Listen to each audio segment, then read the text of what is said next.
Hi, my name is Dr. Marc Reynolds. I'm a voice teacher, performance coach, and stage director. Today I'm going to be reacting to Dimash's performance of Opera 2. So the format of this video is we'll listen to the entire video at once, and then at the end I'm going to share 3 things that as a teacher I thought were most valuable. So feel free to go to the part of the video that you most want to watch. The question of the day is, what is opera? Is he singing opera? If so, why? If not, why not? Comment down below. I'd love to hear what you have to say.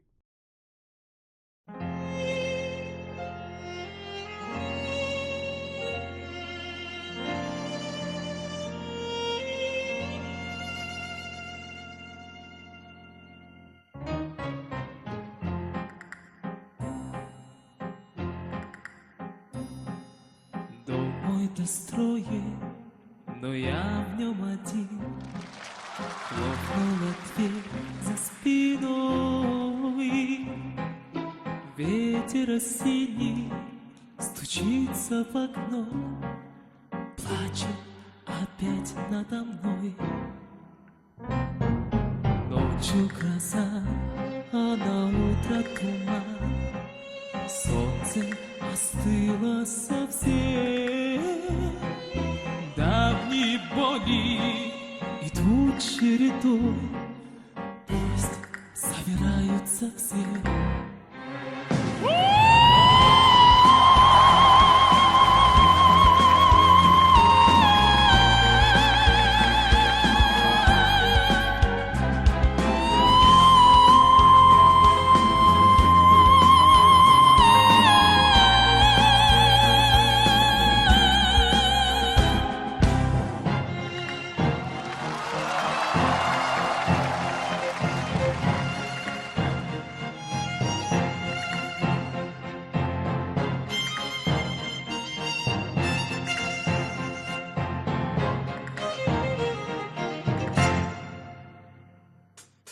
Мой достроен, но я в нем один. Хлопнула дверь за спиной. Ветер осенний стучится в окно, плачет опять надо мной. Это судьба, а судьбу не могу я ни о чем простить. Только я знаю, как после меня станут ветра глазить.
First of all, this performance is so fun. It's so exciting, especially as he just kind of keeps going up and up and up and up, and you think he's at his top, and then he just keeps going higher.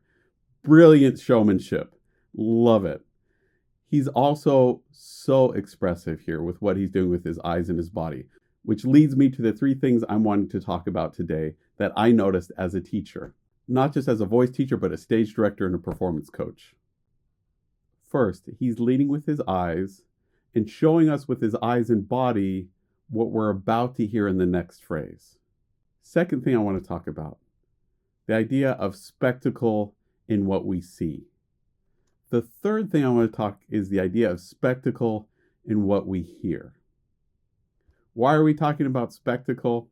Well, one of the things that opera is famous for, and since this is titled Opera 2, opera is famous for being a spectacle, where we see vocal fireworks, where we see amazing sets and costumes, and we see these fantastic, strange worlds and thoughts and ideas going on, where we see superhuman drama playing out sometimes. So, since we're on the topic of Opera 2, we might as well talk about spectacle, especially since Dimash is a master at creating spectacle. First thing I want you to pay attention to are his eyes. What makes his transition seem so smooth from a physical aspect, and which helps our ears be ready for what we're about to hear, are that his eyes lead the sound, lead his movement, lead everything. We see the upcoming idea being born in his eyes.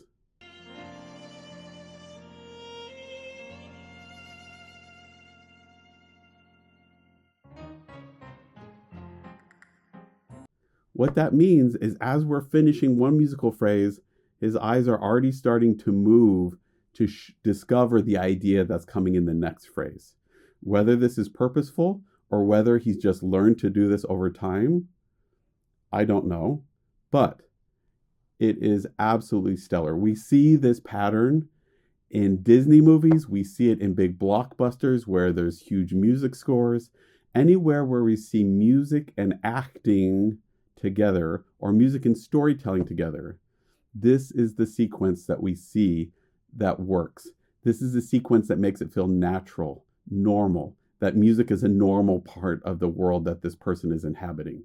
We forget that they're singing. It just feels like it's part of what is supposed to be there. The way this works from a performer standpoint is that their eyes shift on the last note or syllable of the previous phrase. It doesn't mean that they're shifting all at once. They start to shift on the beginning of that last note or syllable. Let me demonstrate. So if we're doing Twinkle, Twinkle, Little Star, and I'll take off my glasses so you can see a little bit better. But you're blurry now, but that's okay. Option 1 is this. Twinkle, twinkle, little star, how I wonder what you are, up above the world so high, right? I'm shifting my eyes at once the note is over, and even sometimes at the beginning of the next phrase. What instead we want is twinkle, twinkle, little star, how I wonder what you are, up above the world so high, like a diamond in the sky. Makes sense? From a director's standpoint, it's about changing the focal point on that last note or syllable. The performer engages this with their eyes, and that's one way they change focal point.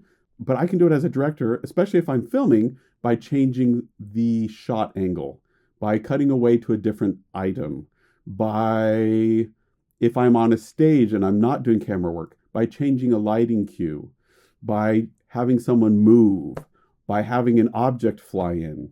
These are all different ways of creating different focal points. And I want to do them on the last note or syllable of that previous phrase. Shout out to this idea to Richard Crittenden and his awesome workshop Back East, which is where I originally picked this idea up from. And it's continued to evolve and become an absolutely crucial concept as I'm training young performers. Try it out yourself. See what you think. The reason this works is because in natural conversation, our body is already moving and communicating the next phrase. That's the normal sequence of events, is as I'm finishing talking, my eyes and body are already moving on to the next phrase, and so are you. Halfway through my spoken phrase, you've already finished what I'm about to say and are ready for the next idea. That is what makes for organic, natural feeling conversation. If I don't do that, then it starts to feel really robotic, right? So the key is letting our eyes lead. And Dimash does a beautiful job here of showing us the emotion and thought we're about to see with his eyes and helping us walk through what's going on, both with the music and the text, and making it all come together in what his body language is doing.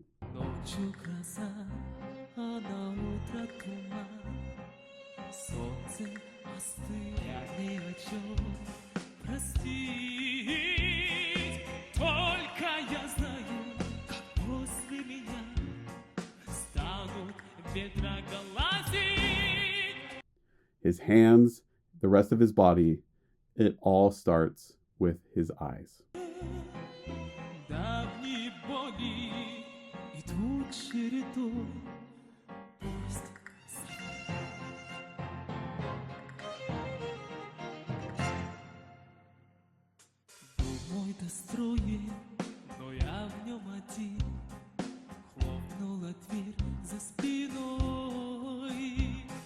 The second thing we were talking about, spectacle of what we see.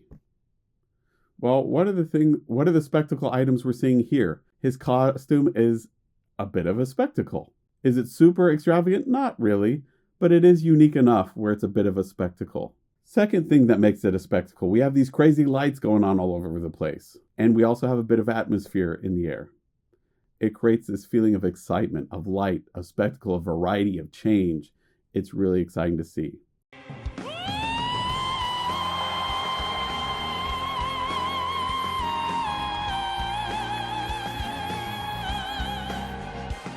We also get a bit of spectacle in the way he holds his body. Sometimes it's relaxed, but then he gets this overly dramatic big stance with his legs, and his arms start doing different things.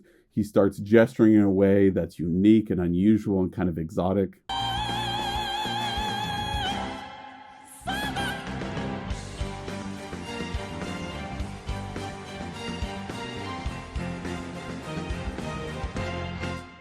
It's all visual spectacle. Why do we care about visual spectacle? It's fun, it's unique, it's unusual. It gives us that sense of excitement and adventure that we don't get in our everyday life. It's just something new, which our minds love.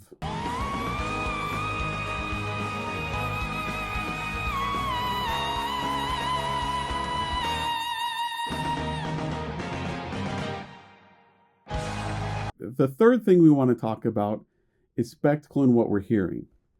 He's giving us spectacle when he keeps going higher and higher and higher and higher. He's setting this expectation that we're at the end, we're at his top, and then he goes above it, and then he supersedes it again. That's creating anticipation and creating this feeling of spectacle, that we're seeing something that's unusual, unnatural even, something that we've never seen or heard before.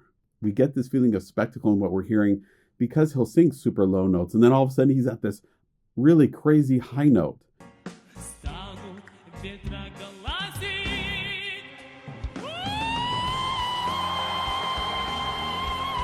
He's showing us spectacle and going from a super operatic sound, which is already associated with spectacle, to this super pop-like sound. This contrast in a huge dramatic way is spectacle.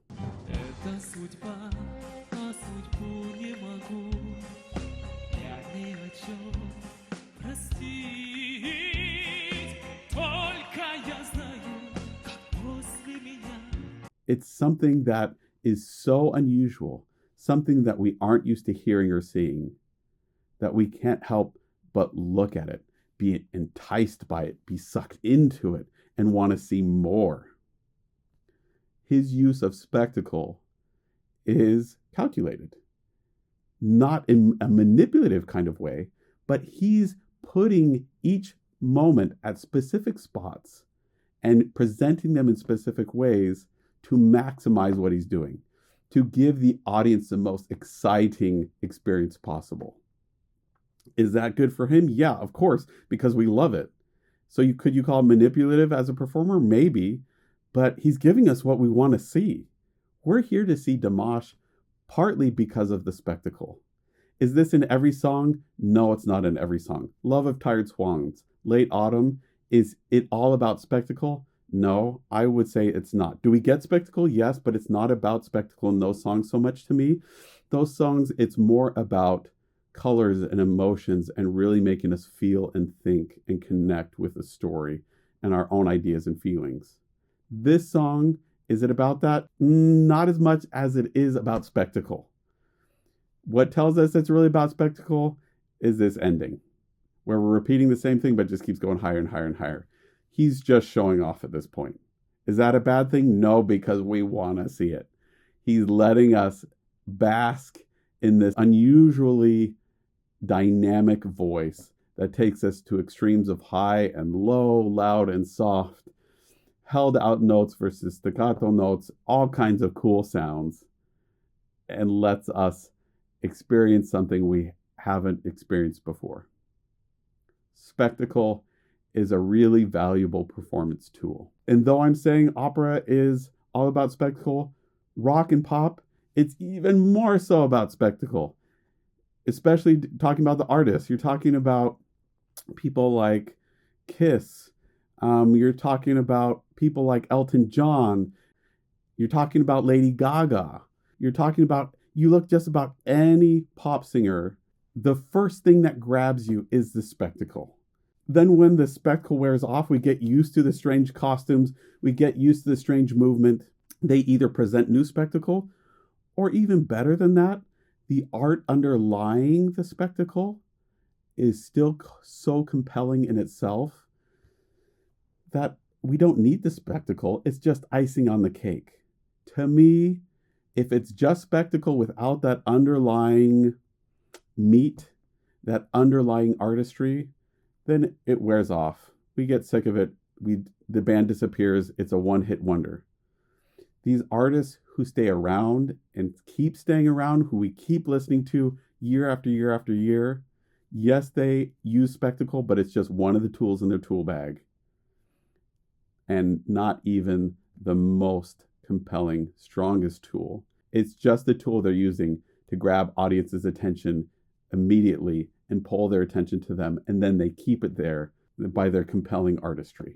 To our question of the day, what is opera? This is not such an easy question. I could talk about hours about this, and I actually have lectures where I talk about what the difference is between opera and music theater, or opera and a pop show, and I hear opera used in so many different ways. I hear it used as a vocal style, which to me, opera is not a vocal style. It's a performance genre. Opera is something that is set to a libretto that's telling a story with sets, costumes, and lights. Even that's been challenged a little bit by different composers, where we have actors on stage singing. Does it mean they're singing the whole time? No, there's definitely operas and operetta where there is spoken dialogue.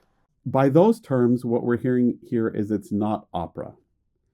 When we hear a sound that we associate with opera, it's more associated with classical voice, which includes opera, art song, oratorio, and a host of other things that use the same set of vocal production techniques and shaping techniques. So is this opera? In my opinion, no, other than he's called it that. But does that get our attention and put our mind in a specific place? Yes, it does. And again, to me, it sets us in the mindset of spectacle. He's captured the idea of spectacle and that connection with opera here in a really fun, thrilling way. What's opera to you? When you think of opera, how do you use that word? Do you have a positive association with opera, or do you run screaming in the opposite direction? In future videos, we'll be reacting to some opera singers as well, and hopefully convincing you that pop, music theater, opera, and all these vocal genres are not as different as you might expect, and that they all have their value and can be exciting to any listener who takes the time to find the people who are making art that connects with them. Do you like all pop singers? I'm sure you don't. I don't. Do I like all opera singers? No, I don't.